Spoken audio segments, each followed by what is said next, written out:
Me and the Thunder didn't really hate the Child's Play remake. I appreciated it, and I really appreciated Megan. And I really appreciate the fact that they made a doll that was creepy, but also you could understand why a kid would like this doll. Well, I say doll, but it's, AI, robotic doll, whatever. And this movie just did a fantastic job all around. The music, the kills could have been a little bit better. I wanted to see more gore, but that's just me being nitpicky. The little girl in it was fantastic. The aunt that was taking care of the girl was amazing. It really blew me out of the water. I wasn't expecting Megan to be as creepy as she was. I wasn't expecting to actually enjoy this movie. I was going in thinking I was going to fucking just, poo-poo all over this movie when I left, and then here it is in my top 10 of 2023 because it's fucking amazing. It's a great killer doll movie, and I can't wait for Megan 2. Hopefully we get a little bit more gore in this one, a little bit more kills. That's just me being picky about Megan, though. You know what I mean? Yep. What is your number 7? My number 7 is, I don't think you've watched this movie, but it was a movie called Boston Strangler. I did not. And this was, it's on a streaming service. Forgive me if I don't remember what it is. I think Hulu, maybe? I can't remember. But anyway, this is based on the Boston Strangler case from the 1960s. And this was more of the journalist that broke the story, that kind of connected all the dots, like maybe all these stranglings are connected by the same person type of deal. Mm-hmm. And it's more of a story about her and her ability to work up the ladder, starting off at the paper, getting these kind of shit stories, but then, finally getting the opportunity to cover something major and not only come out with the and let the city know about this this strangler out there, but of course advancing her career as well. And she runs into a lot of obstacles, mainly the police department, who are at odds with the newspaper people, because they're like, look, you're making the people scared. You're making them think that we don't know what we're doing, and and she's like, no, I'm reporting the facts. There's a person out there killing, and you haven't caught them. That's the bottom line. And it's a lot of politics involved with, no, you keep your mouth shut. You don't tell them that we don't have any fucking leads. You tell them that we're on the track. We'll catch them very soon. Oh, bullshit. Right. And it's that human story about that. Plus, you mix in the actual Boston Strangling thing, which was legitimate in the 60s. He went around strangling people. So it was a fantastic kind of, I would call this a docu movie. It's a movie with actors, obviously, but it's factually based. So it's wonderful. It's the dialogue in the movie is top fucking notch. What I can compare it to is there was a movie back in the day called The Zodiac Killer starring Jake Gyllenhaal. If you like that film, this is the Boston Strangler is kind of like that. It's good. It's factual. Some things are stretched for entertainment purposes, Hollywood purposes. Yeah, but the majority of it is great. So Boston Strangler comes in at number 7 on my list. Well, I know talked about this movie, but I had it higher on my list because the more I got to thinking about it, the more and more I was like, I got to put it above this and above this and above this, and it is number 7, and it's Sick. Sick was the slasher I didn't know that I needed in my life, honestly. It took the concept of COVID, and ran with it in a slasher aspect to it. It could have easily been one-sided in the agenda politically that was going on at the time of this, but it didn't. It floated on both sides, so it made you feel comfortable watching the movie. The kills were awesome. Great story. Love the cinematography. Great fucking cinematography. The reveal at the end was really good. It all tied in perfectly. The end of the movie made me happy, while also like wanting more of this movie. I really didn't want the movie to stop because it was just so entertaining, so good. You didn't know what was going to happen next. It also done a pretty good job using modern day technology, trying to get on the computer and, the Wi-Fi, cut the Wi-Fi off because, they were smart enough to see it. So, they weren't really stupid, but then they would, make the girl wear a mask because they didn't want to catch COVID, and they were about to kill him. It was just fucking crazy, but it was a awesome movie. Very blindsided. Like my top 10 was movies that caught me off guard that I wasn't expecting a lot from, and then got blown away. And Sick did a fantastic job. I wouldn't mind seeing a Sick 2. I think that it could be one of those franchises, honestly, because they just set up success. And I think that we need more slashers like this. What's your number? 6.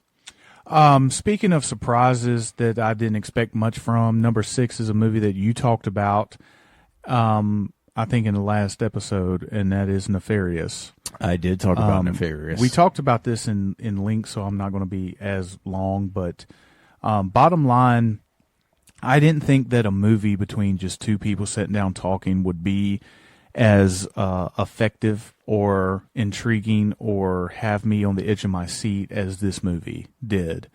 Whoever wrote this movie should deserve a award for, outstanding writing, in my opinion. And you talked about it when you reviewed it, about how the people of, God's Not Dead and all this, they traditionally make Christian movies and stuff like that. I did not feel like this movie pointed me in any direction. I thought that they legitimately made a movie that was intriguing and interesting and not preachy. I didn't feel like I was being preached. I felt like there was a clear-cut I thought it was a clear-cut movie about a guy who may or may not be either mentally disturbed or indeed possessed. And at the end of the movie, it was up to you to decide, was he faking or was he really crazy? Yeah. And I thought that they did a really good job of keeping you on your toes and keeping you guessing literally until the last scene. So, which is crazy because they didn't do any flashbacks or anything. No, they did just fucking dialogue. It was just dialogue, and you want to talk about like things that surprised you. This, like I said in the beginning, you wouldn't think that a conversation just between two peoples would keep you on the edge of your seat for an hour and a half or 2 hours or however long it was, and it did. So I got it at number 6. Well, my number 6, you actually talked about it in the last episode, was Hell House LLC. This movie should have went to theaters, honestly. I firmly believe that. And you were talking about, like, up there with found footage movies. I believe that this is the best found footage movie I have seen since Blair Witch Project. This movie was damn near perfect. I think it doesn't do it justice going straight to a streaming service, because this movie deserves all the publicity. Man, That is a tough word for me. Pubic hair. Pubic hair. It deserves all the pubic hair in the world. Like, everybody needs to watch this movie. If you've never seen a Hell House movie, it's okay. Watch this one. You can, like the Thunder said in the last one, you can still watch this one and still not be lost. And it's crazy because this is what, the third or fourth one in the series? This is the fourth one. And it's the best one. Yeah, you know, watching horror movies as long as we have, we get desensitized. Is that the right word? Desensitized. Desensitized. I'm dyslexic when it comes to talking. Yeah, we've been talking a lot today. Yeah, but we get used to horror films, so a lot of things don't really scare us. You know, it's weird because most people watch horror movies to get scared. We don't watch horror movies to get scared. We watch horror movies just to be entertained, and we want it to be good. And I think that Hell House LLC, the Carmichael Manor that we're talking about, I'll admit it got me a few times. It creeped me out a few times. It did. The clowns, they did an amazing job. If I could put myself in the character's shoes and be like, oh, fuck, I would be terrified too, then I think it does a good job. I mean, it's one of those things where I didn't jump a whole lot, but I felt uneasy watching it. Yes, 100%. Like it was, it had perfect atmosphere or whatever, and like that's rare that we get these movies because you know a lot of movies that we call typical or average are most movies that we've seen before that really don't offer anything new. Yeah, it's like, oh God, we saw this before. This is a found footage film, which you would think, oh, they've pretty much done everything that they possibly can do with a found footage film.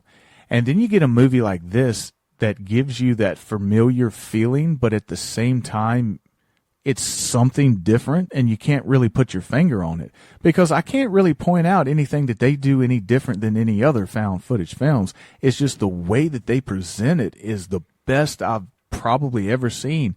Like, my two favorite is, of course, The Blair Witch and As Above, So Below. Those are like my high top two. And this is right up there. This might be number 3, might be number 2 at the end of the day, might even surpass As Above, So Below. The shots in this movie were just done so. The lighting in this movie and was even perfect. When you saw it coming, when the camera would zoom, and then here's the clown, zoom, and then it zooms back and the clown's looking, or what, like, you know that's coming. Yeah. But the way that they do it, it still fucking makes you fucking go crazy. It's I don't know. Something about this film, the atmosphere surrounding this film gets you. As far as a feeling goes, I haven't felt this maybe since the first Texas Chainsaw Massacre. Yeah, it's crazy. I almost put this at like 2 or 1 on my list. Because the scene where it's like looking over the guardrail and like you see the top of the clown and he's just like walking up the steps, it was fucking like legitimately creepy. The award for legitimately scared me movie of the year goes to this. Oh yeah, definitely breakout of the year. But I had to put this one higher on my list because once again I was thinking, oh, it's a Hell House movie. We've seen, you know, the other ones. Was not expecting this. I would love to have watched this in the theater. Yeah, this would have ruined me. Honestly, it would have probably made number 1 if I watched it in a theater. Honestly, but number 5, we're in the top 5, baby. My number 5 is going to be extremely quick because you mentioned it earlier, and that's Megan. And everything that you said about Megan is true. It had more of a chance to succeed than the Child's Play because Child's Play has a reputation to live up to, and Megan didn't. No, so it was new. It was Quote, brand unquote. new, and I say that it's kind of on that. You know, we always get the little boy and his buddy, and now we got the little girl and her AI, which is you bring it into a whole new generation type of deal. Yeah. And you make it to where the AI starts feeling legitimate feelings. And that's scary when the AI, because people talk about that type of stuff all the time.